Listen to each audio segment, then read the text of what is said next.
还有人说，西游从来都没有发生过，它只不过是说书人杜撰的一只猴子。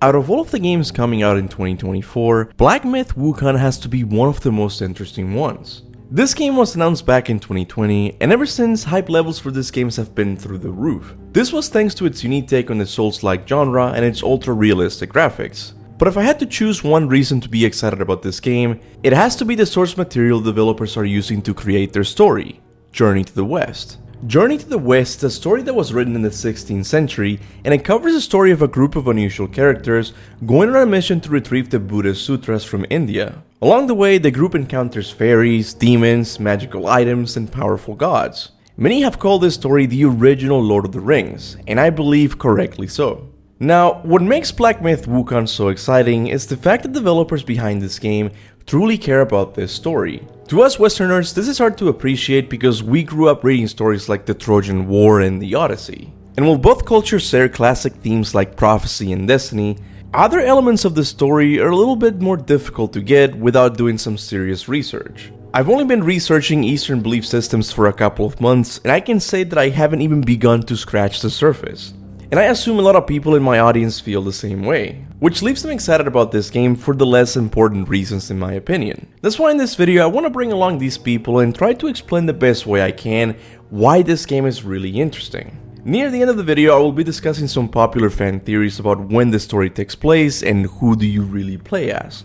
But before that I have to give a brief summation of the story of Journey to the West. Our story begins with a stone that one day cracked and gave birth to a monkey. Soon after showing the physical prowess to the other monkeys, they elected him the Monkey King. But the Monkey King began to worry about the fact that one day he would die. So he set out on an adventure to learn the secrets of how to become immortal. This is something the Celestial Master Puti, sorry if I'm mispronouncing that, would teach Wukong, alongside 72 transformation techniques, something that we've already seen in some of the trailers. Now, his friend with Master Puti came to an end when he noticed that Sun Wukong was a bit of a show-off. So after setting out, Sun Wukong paid a visit to the Dragon King of the Eastern Sea.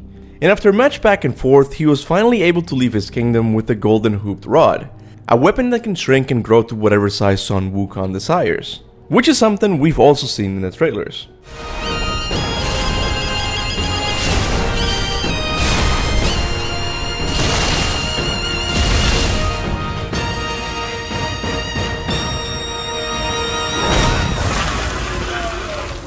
Now soon after acquiring this weapon, Wukong began his God of War 2 Kratos arc, if you will, as he pissed off every single god from the Taoist pantheon. This chaos lasted until Buddha himself had to get involved by throwing a mountain over him and imprisoning him for over 500 years.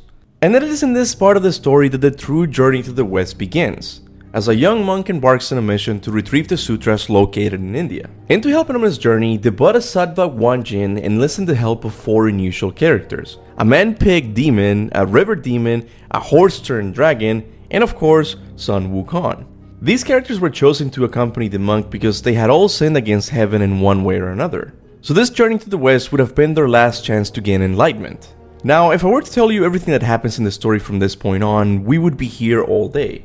But essentially the group of monks have to go through 81 different challenges before reaching the sutras. Most of the challenges consist of Tripitaka being captured by a demon who wants to eat him to achieve immortality, until Sun Wukong comes to his rescue and kicks the living crap out of said demons. But the group does eventually succeed in reaching the sutras and achieving enlightenment.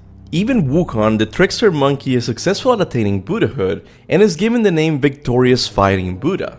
Now, where does this leave Black Myth Wukong? What is the game's story going to be about? This is currently a bit of a mystery in the community, because while the game makes a lot of reference to Journey to the West, some of its details seem to differ from the original story. For example, the location of the first gameplay video is from the story, but it takes place many years after the events of the temple's appearance in the novel. Let me explain. One of the 81 challenges the monk and his companions have to face on the journey to the West is when they come across a greedy abbot. This abbot has lived in this monastery for hundreds of years, yet all he can think about is his earthly possessions, especially his Kaseya collection. However, none of the Kaseyas in his collections could rival Tripitaka's, who was given to him by the Bodhisattva Guanjin herself. But the abbot could not stop thinking about the Kaseya that would never be his. That's when he decided to simply kill Tripitaka and get the Kaseya for himself. And he did this by attempting to burn the room where Tripitaka was staying in. This plan literally backfired as Sun Wukong was able to save Tripitaka, and the fire spread and burnt the entire monastery. Now, what does the story have to do with Black Myth Wukong? Well, one of the characters in the first demo says this. 当年也是香火鼎盛啊，只可惜，那场大火哟。 The fire he's referring to is the one from the story I just talked about. But this character also says that another monastery was built after the first one burned down, which tells us a long time has happened since the events of Journey to the West. But if that's the case, then why is Sun Wukong going through this location again? Who do you really play as in Black Myth Wukong? Well, this is what most of the community has been spent arguing about since the game was announced. Because at the end of the trailer, before Wukong is about to kill the wolf creature, he is stopped by another monkey. Fans of Journey to the West have confirmed that this monkey is the real Sun Wukong from Journey to the West. They come to this conclusion because the weapon he's wielding has the same name as Sun Wukong's weapon from the novel. Plus, he also stops the first monkey from killing his enemy, hinting that this is an enlightened Sun Wukong. So, if this is the real Sun Wukong, then who do you play as? Fans of Journey to the West have developed two very plausible theories. Number 1, the monkey you play as is one of the clones of Sun Wukong that went rogue. The ability to clone himself is something that Wukong is known for, and even in the first demo we see this ability in action.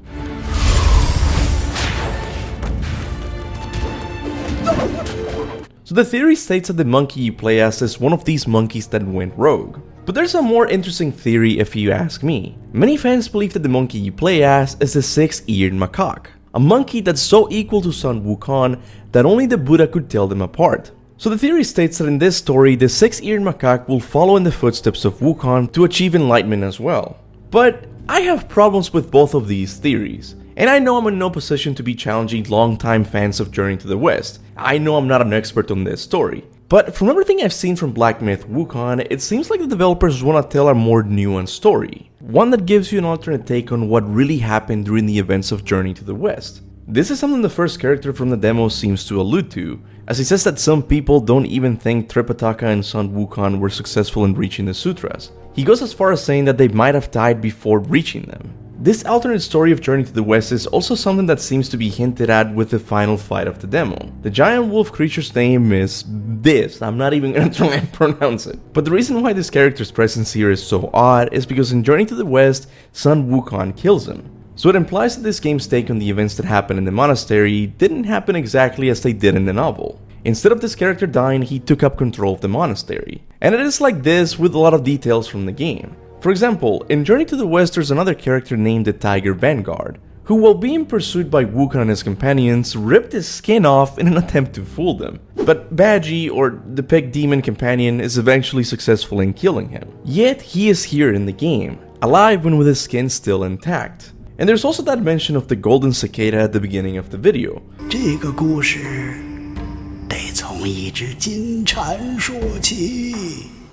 I'm sure when longtime fans of Journey to the West heard a mention of a golden cicada, they probably assumed the next scene would be about Tripitaka, since golden cicada was the name he had in one of his past lives. But instead, the next scene shown is Sun Wukong who transformed into a golden cicada.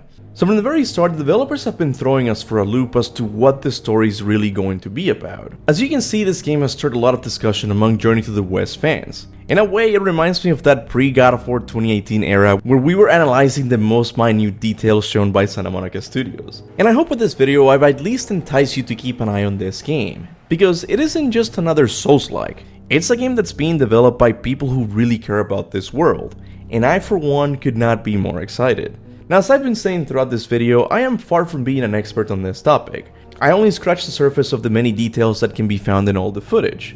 That's why I want to point you in the direction of another creator who's very knowledgeable about the Journey to the West story. I believe she has around 3 videos discussing the trailers that have been shown up to this point, and they are really good. So if Black Myth Wukong is something that interests you, I really recommend you give her videos a watch. I'll link the channel in the description below. But that's gonna be it for today, guys. In the near future, I want to make another video discussing 10 possible bosses Wukong might have to face in the game. And trust me, there's a lot of really interesting characters to pick. But now, as always, I want to give a big thanks and a big kiss to all of my members for supporting the channel monthly. It is thanks to you guys that I can try out different video topics like this one without having to worry about the algorithm. So from the bottom of my heart guys, thank you. I also want to give a specific thanks to Aaron Dare Schechner, who gifted my chat over 10 memberships in last week's livestream. I don't think anyone has ever given that many membership gifts before, so a big thank you has to go to him. And I would also like to thank everyone who likes and shares my videos. I know it doesn't seem like much, but trust me, it really does help. And with that said, thanks for watching, and remember, go forth in the name of Olympus.